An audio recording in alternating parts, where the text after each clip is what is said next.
ओम शांति। आज प्यारे मीठे भगवान की मीठी मुरली मंथन की डेट है 21 अगस्त 2020। तो सबसे पहले आज हरितालिका तीज का व्रत है, तो सभी बाबा के प्यारे प्यारे बच्चों को इस व्रत की दिल की बधाई। क्योंकि शास्त्रों में यादगार है ना कि पार्वती माँ ने शिव को प्राप्त करने के लिए यह व्रत किया था, तो वो यादगार अभी का चल रहा है। क्योंकि हम सभी आत्मिक पार्वतियाँ अपने शिव बाबा को जानने के लिए, मानने के लिए, उनसे कृपाओं से भरपूर होने के लिए जो व्रत कर रही हैं। और हमें तो वो व्रत करना है जैसे कि विकार को छोड़ने का व्रत, क्रोध नहीं करने का व्रत, लोभ नहीं करने का व्रत, किसी पर कुदृष्टि नहीं डालने का व्रत, ये करना है। तो सही है ना? तो चलिए सुनते हैं बाबा ने आज क्या कहा है। बाबा कहते हैं, मीठे बच्चे, ज्ञान को बुद्धि में धारण कर आपस में मिलकर क्लास चलाओ। अपना और औरों का कल्याण कर सच्ची कमाई करते रहो। ज्ञान को बुद्धि में धारण करना है और आपस में मिलकर एक दो के संग संस्कार मिलान की रास करो। जैसे जिसको जो समझ नहीं आ रहा है उसको वो बताओ, आपको जो समझ में आ रहा है आप उनसे समझो। और हर एक के उत्तर जानने के पहले थोड़ा वक्त दो, थोड़ा समझो कि क्या बात है कि उनके मन से बार बार ऐसे उत्तर आ रहे हैं, क्यों वो मेरी बात क्वेश्चन को के पॉइंट को नहीं समझ रहे हैं, क्या रहस्य है। जैसे एक बार एक टीचर ने एक 7 साल की बच्ची से क्लास में पूछा कि मैं तुमसे आज एक गणित का आसान सा सवाल पूछता हूँ, तुम इसका आंसर बताओ। बोली कि जी सर। तो टीचर ने पूछा कि देखो, मैंने तुमको एक सेब दिया, उसके बाद फिर एक सेब दिया, और उसके बाद फिर एक सेब दिया, तो अब तुम्हारे पास कितने सेब हो गए? उसने थोड़ा सोचा, फिर बोला कि 4। टीचर ने बोला, लगता तो मेरे प्रश्न को समझ नहीं पाई है। फिर उसने वो प्रश्न दोबारा वो रिवाइज किया, फिर उसका आंसर 4 आया। तो सर ने सोचा कि सेब से ये नहीं समझ पा रही होगी, इसकी पसंद की चीज़ से बताता हूँ, पूछता हूँ तो शायद ये सही आंसर दे। तो फिर सर ने बोला कि ठीक है, मैं दूसरा सवाल पूछता हूँ। मैंने तुमको एक चॉकलेट दिया, डेयरी मिल्क, फिर तुमने वो खा लिया, तो मैंने तुम्हें दूसरा दिया, उसके बाद मैंने एक और दिया। अब बताओ तुम्हारे पास कितने चॉकलेट थे? तो इसने झट से बोला 3। तो सर बोले कि फिर उन्होंने सेब के बारे में पूछा, क्योंकि सर उसको चेक करना चाहते थे ना कि अपनी चीज़ के लिए या ऐसी चीज़ के लिए क्या उत्तर देती है। फिर सर ने पूछा एप्पल के बारे में कि मैंने तुम्हें एक सेब दिया, फिर दूसरा दिया, फिर तीसरा दिया, फिर इसने 4 बोला। तो सर ने बहुत ज़ोर से डपट दिया कि ये तो तुम बहुत गलत बोल रही, यही प्रश्न मैं दूसरे तुम्हारे पसंद की चीज़ के बोल रहा हूँ, तो तुम उसका सही आंसर दे रही हो और सेब के बारे में गलत आंसर दे रही हो, क्या बात है, क्या चल रहा है तुम्हारे दिमाग में? बहुत ज़ोर से जब चिल्लाया, डांटा, तो बच्ची ने बहुत धीरे से बोला, सर 4 इसलिए बोल रही थी ना क्योंकि एक सेब मेरे बैग में पड़े हैं, मम्मा ने लंच में दिया है। अब तो सर को काटो तो खून ने। अरे कितनी प्यारे से ये बच्ची ने इतना सुंदर उत्तर दिया, और टीचर कितना गुस्सा आ रहा था। ये कहानी हमें क्या सिखा रही है? हमें यही बता रही है कि हमें एक दूसरे को समझना है कि उसके आंसर क्यों रॉन्ग आ रहे, ज़रूर वहाँ पे कुछ है, हमें उसे प्यार से, समझदारी से उसको जानना है, न कि गुस्से से। हाँ, आग बबूला होंगे तो वो बच्चा कभी नहीं सीख पाएगा। तो क्या बोला बाबा ने? बुद्धि में धारण करो ज्ञान को और सबको बताओ, क्लास चलाओ, अपना और औरों का कल्याण करो, सच्ची कमाई करो, झूठी नहीं। दुनिया में तो आज झूठी कमाई के पीछे, इस विनाशी चीज़ों के पीछे धंधा धोरी में लगे हुए हैं। कहो कि 2 मिनट अच्छी बातें सुन लो तो कहेंगे कि टाइम नहीं है, और कई तो नाराज़ भी हो जाते हैं कि ये सब समय है क्या ये सब करने का, ये सब तो बुढ़ापे में करते हैं। तो मैं ये पूछती हूँ कि क्या सुख शांति आनंद पाने का समय बुढ़ापा है? क्या हम अभी युवावस्था में नहीं पा सकते? जिस चीज़ को पाने के लिए धन कमाते हैं लोग कि जमा करेंगे तो बुढ़ापे में ऐश करेंगे, लेकिन अभी तो आपका सारा वर्तमान तो आप निकल गया ना आपका। इसी चक्कर में आप चप्पल फटे हुए पहन रहे हो, नहीं खरीद रहे हो कि पैसे लगेंगे, जमा कर रहा हूँ। क्या हो रहा है ये? अरे हर पल को जियो। आपको भगवान ने इतना काबिल बनाया है, इतना आपको भरपूर किया है, आप उसका आनंद लो, खुश रहो। हाँ, कहते हैं ना किसी दूसरे को खुश करने चलते हैं, अरे पहले खुद तो खुश हो जाए। यदि हम दिल से अंदर से खुश हो जाएंगे तो अपने आप हमारे वाइब्रेशन किसी की बात से हर्ट नहीं होगी। कोई कुछ बुरा बोल भी रहा है, कोई टेढ़ा भी बोल रहा है, हम इतने खुश हैं ना कि उसकी बात हम पे इफेक्ट नहीं करेगी, है ना। तो ये बड़ी बात है, ये सच्ची कमाई हमें भगवान बैठ सिखाते हैं।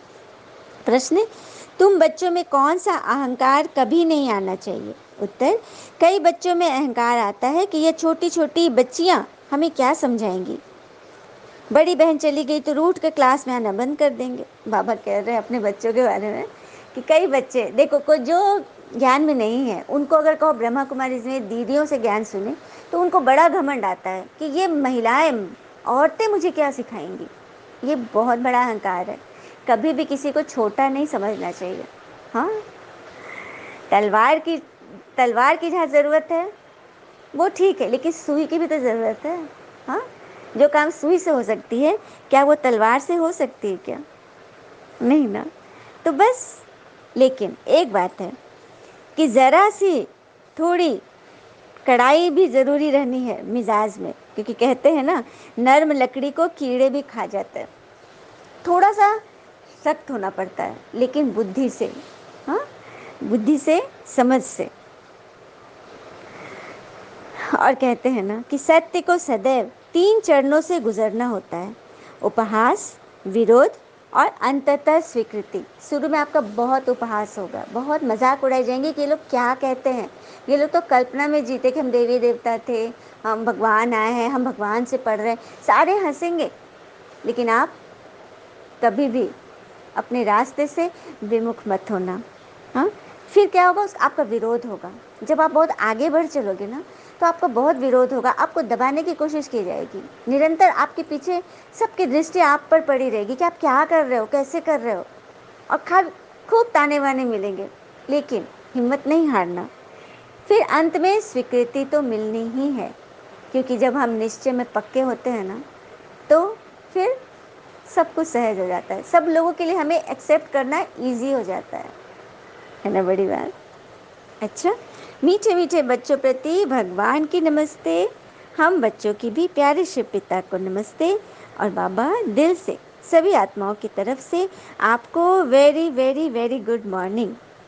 धारणा के लिए मुख्य सार है, पहली पॉइंट, ध्यान रखना है कि मुरली सुनते समय बुद्धि योग बाहर भटकता तो नहीं है। सदा स्मृति रहे कि हम शिव बाबा के महावाक्य सुन रहे हैं, यह भी याद की यात्रा है। बहुत सुंदर, बाबा बार बार कहते हैं ना कि बच्चे याद की यात्रा में रहो, तो ये भी याद की यात्रा है कि मुरली सुनते समय हमारा बुद्धि योग नहीं भटके, और क्लास मिस तो बिल्कुल नहीं करनी है, रात रात तक भी जरूर सुन लेनी है, एब्सेंट का दाग नहीं लगाना है। हाँ, भगवान के क्लास में हम बैठे हैं और हमारे रजिस्टर में दाग लग रहा है। सदा यह याद रहे कि हम भगवान के महावाक्य सुन रहे हैं। ये कोई साधारण इंसान नहीं सुना, कोई निमित्त नहीं सुना रहा, ये परमात्मा की वाणी। और इस वाणी की जो महिमा है, इसको अपने मुख से मैं क्या कहूँ। कई आत्माओं के अनुभव है, प्लीज़ आप सब अपने अनुभव जरूर शेयर करें कमेंट बॉक्स में, ताकि आत्माएं प्रेरित कर होए। हाँ, और लाइक्स तो ज़रूर करें, शेयर भी करें।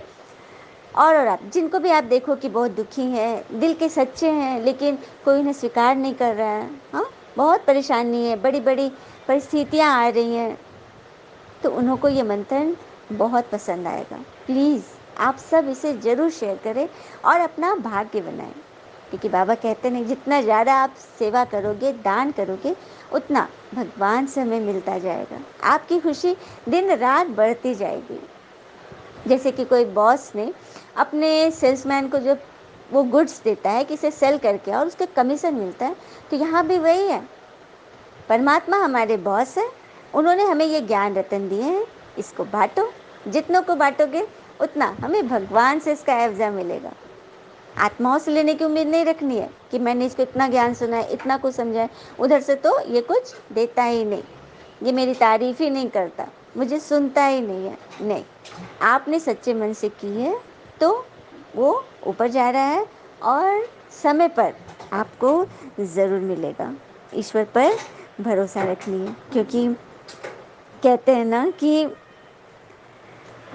संदेह मुसीबत के पहाड़ों का निर्माण करता है। संदेह मुसीबत के पहाड़ों का निर्माण करता है और विश्वास पहाड़ों में से भी रास्ते निकालता है। सुंदर बात है। तो यहाँ तो स्वयं भगवान हमें पढ़ा रहे हैं। और ये भी कहते हैं ना, नहीं खाई ठोकरे सफ़र में तो मंजिल की अहमियत कैसे जानोगे। अगर नहीं टकराए गलत से तो सही कैसे पहचानोगे। इसीलिए तो हमने माया के राज में काफ़ी गलतियाँ की, अब बाबा हमें सुधारने के लिए आ गए। तो सबको समझना है ना अच्छे से। दूसरी पॉइंट है, अपने आप को देखना है कि हमारे में ज्ञान, योग और दैवी गुण है। लालच का भूत तो नहीं है, माया के वश कोई विकर्म तो नहीं होता है। अपने आप को देखना है। जनरली क्या होता है ना, हम दूसरों को देखते हैं, हमें तो लगता है कि हम तो बहुत साफ सुथरे हैं। सामने वाले की गलती थी, क्योंकि इन आंखों से हमें बाहर की चीज़ें दिख रही है ना। इसलिए तो बाबा कहते हैं कि मन की आंखों से अपने अंदर झांको कि हमारे में ज्ञान, योग और दैवी गुण है। देखो, ज्ञान तो बहुत इजी है, छोटा बच्चा भी सब कुछ समझ सकता है, पूरा कोर्स करा देगा छोटा बच्चा। ऐसे ऐसे बाबा है, ऐसे ऐसे ज्ञान, आत्मा का पाठ, परमात्मा के बारे में, सृष्टि चक्र, सारा कुछ, राजयोग सब बता देगा। लेकिन योग, योग ही मेन सब्जेक्ट है। योग में ही मेहनत है। योग बल से ही तो सारा कुछ धारण होगा। ये सब कुछ जो पढ़ रहे हैं ना, वो धारण ही होगा योग बल से। तो अपनी चेकिंग करो। लालच नहीं करनी है। लालच का भूत है कि हम बहुत नीचे गिर जाते हैं। माया के वश अब कोई विकर्म नहीं करना है, क्योंकि हमने इतने सारे विकर्म किए हुए कि एकदम बंधन में बंधे हुए हैं। कल भी बाबा ने बोला था ना कि संबंध बनाओ, बंधन नहीं। संबंध होगा तो हम स्नेही रहेंगे, हर किसी के प्रति हमारे मन में शुभ भावना। कोई कैसा भी कर रहा है, लेकिन उसके प्रति हमारे मन में रहम की भावना, करुणा जगे। क्योंकि कल बताया गया था ना कि हम जिस रास्ते से गुजर कर आए हैं, वो आत्माएं इस रास्ते पर चल रही है। तो हमें पता है ना कि ऐसा ऐसा होता है, क्योंकि हम उससे होकर आए हैं। तो उनको क्षमा करना हमारे लिए ईजी हो जाएगा, क्योंकि अब इसके प्रयास में उनकी हमें मदद करनी है, उनके प्रति शुभ भावना रख के, रहम की दृष्टि रखकर। आत्मा की मदद हो रही है, शरीर की नहीं। हम सोचते नहीं, फलाना ने मुझे ऐसे बोला, मैं उसके लिए नहीं अच्छा सोचूंगी, मैं उसके लिए काम नहीं करूंगी, गुस्सा आ जाता है। नहीं, यही पता हम फेल होते हैं। हमें बिल्कुल यह सोचना है, पॉज करना अपने को, और यह सोचना है कि मैं गुस्सा किस पे कर रही हूँ, क्यों कर रही हूँ, क्या फ़ायदा है इसका। बस ये 3 क्वेश्चन सोच लेंगे ना, तो गुस्सा अपने आप भाग जाएगा। क्योंकि गुस्सा पर जब अलर्ट हो गए, अटेंशन रख लिए, तो वो सामने नहीं आएगा, क्योंकि उसको लगेगा मेरी दाल तो गलने वाली नहीं है, वो भाग जाएगा। तो वही करना है ना हमें। अच्छा, चलिए हम सभी बाबा से प्यार से वरदान लेते हैं और बाबा को याद करते हैं। सबसे पहले, मैं आत्मा भृकुटी सिंहासन पर विराजमान एक शांत चित चैतन्य ज्योति पुंज हूँ। मैं आत्मा पिता परमात्मा की संतान, अति सूक्ष्म, बहुत प्यारी, कमल समान न्यारी आत्मा हूँ। यह शरीर मुझे यह वस्त्र मिला है इस ड्रामा में पार्ट प्ले करने के लिए, क्योंकि ड्रामा में रोल करना है, कर्म करना है, तो शरीर तो चाहिए ना। जैसे परमात्मा भी तो एक आत्मा है, भाई परम लगा हुआ है, सुप्रीम है, क्योंकि उन्होंने जन्म मरण में आए ही नहीं, एवर प्योर है। लेकिन जब उन्हें ज्ञान सुनाने धरती पर आना पड़ता है, तब उनको भी तो शरीर चाहिए ना। तभी तो संस्था के फाउंडर लेखराज दादा के तन में परमात्मा ने डायरेक्ट प्रवेश किया, और तब से 1937 से बाबा ये ज्ञान मुरली हमें सुना रहे हैं हमारे कल्याण के लिए। अब हमें सोचना है ना कि इतने साल हो गए, हम अभी कहाँ पर हैं। अपनी चेकिंग हमें खुद करनी है कि हमारे अंदर ज्ञान, योग, दैवी गुण है कि नहीं। बस शांति से विचार सागर मंथन करना है। जो भी पढ़े सुने उसे ज़रूर एक दो बार जो पॉइंट हमें अच्छी लगती हो उसे रिवाइज करें। दिव्य बुद्धि की लिफ्ट द्वारा तीनों लोकों का सैर करने वाले सहज योगी भव। दिव्य बुद्धि की लिफ्ट द्वारा तीनों लोकों का सैर करने वाले सहज योगी भव। जैसे संगम युग पर सभी बच्चों को दिव्य बुद्धि की लिफ्ट मिलती है। इस वंडरफुल लिफ्ट द्वारा तीनों लोकों में जहाँ चाहो वहाँ पहुँच सकते हो। सिर्फ स्मृति का स्विच ऑन करो तो सेकंड में पहुँच जाएंगे और जितना समय जिस लोक का अनुभव करना चाहो उतना समय वहाँ स्थित रह सकते हो। बहुत सुंदर। इस संगम युग पे बाबा ने हमें वंडरफुल गिफ्ट दिया है तीनों लोगों की सैर करने की। तो हम सभी कितने प्यार से मन बुद्धि से सूक्ष्म वतन परम धाम तीनों लोगों की सैर करके आते हैं। यही तो योग है कि हम घर बैठे कहाँ ना कहाँ मन से तो घूम आते ही हैं। अब दुनिया में भी हम यहाँ बैठे हैं, हमें मन कर रहा है फलाना अपने बच्चे को बाहर जो रहता है उसे याद करें या फिर और कोई काम याद करें, कोई रिश्तेदार की याद आए तो मेरा मन वहाँ पहुँच जाता है कि नहीं सेकंड में। तो बस यही तो है योग। परमात्मा को याद करना है, परम धाम घर में करना है या यहाँ पर ही बाबा को याद करना है। उसमें कोई मेहनत है क्या? सेकंड में हम जहाँ ना तहाँ पहुँच सकते हैं, जितना समय वहाँ स्थित रह सकते हैं। इस लिफ्ट को यूज़ करने के लिए अमृत वेले केयरफुल बन स्मृति के स्विच को यथारथ रीति से सेट करो। अमृत वेले इस लिफ्ट को यूज़ करने का मतलब चार्ज करने की वो समय है। हाँ, स्मृति के स्विच को यथारथ रीति सेट होगी उस समय। अथॉरिटी होकर इस लिफ्ट को कार्य में लगाओ तो सहज योगी बन जाएंगे। अथॉरिटी अर्थात अधिकार से। ये लिफ्ट बाबा ने हमें दिया है और ये हमारा जन्म सिद्ध अधिकार है कि हम इस लिफ्ट को कार्य में लगाएं, उसमें जंग नहीं लगने दें, क्योंकि बाबा ने हमें सब कुछ दे दिया है। अब हम इसे यूज़ ही ना करें तो बाबा क्या करें? ऐसे करने से सभी मेहनत समाप्त हो जाएंगे और हम सहज योगी बन जाएंगे। इजी वे में चलते फिरते खाते पीते उठते बैठते बोलते चालते हम निरंतर योगी परमात्मा की याद से हर कर्म कर रहे हैं तो बन गए ना। स्लोगन है, मन को सदा मौज में रखना यही जीवन जीने की कला है। अब मन को हम सदा मौज में कैसे रख सकते हैं? जब मन मना भव के मंत्र को याद रखेंगे। हाँ, अपने आप को हमेशा खुश रखेंगे।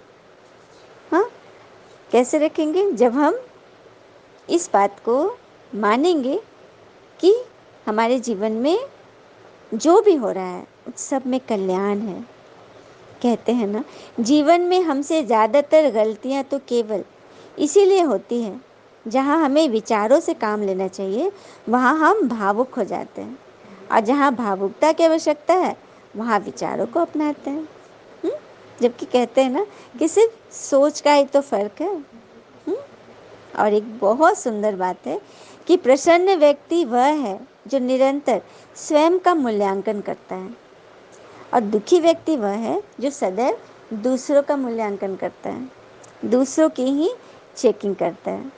अच्छा, ओम शांति। शुक्र मीठे बाबा, वो बाबा के प्यारे प्यारे बच्चे। थैंक यू बाबा। All is well always.